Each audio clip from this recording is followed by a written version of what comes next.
កណាចឹងនេះជាសកម្មភាពហើយខ្ញុំកណាអាត្មាភាពនេះមិនមកទិញសភៅដើម្បីចែកឲ្យបងប្អូនថ្ងៃទី29ពង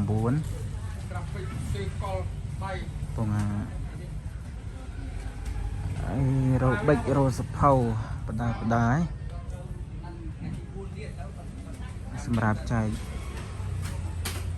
ឲ្យបងប្អូនថ្ងៃខាងមុខ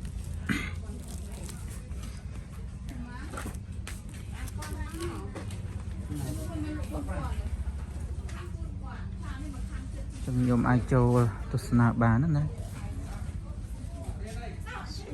សកម្មភាព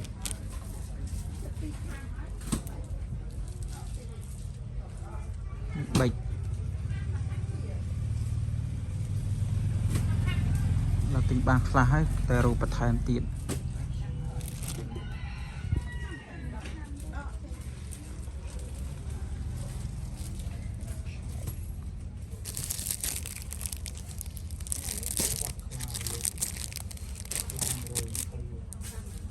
គឺជា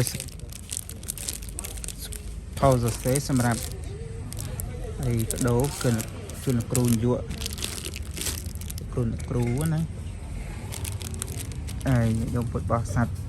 ឃើញសកម្មភាពនេះហើយត្រេកអររីករាយផងចាស់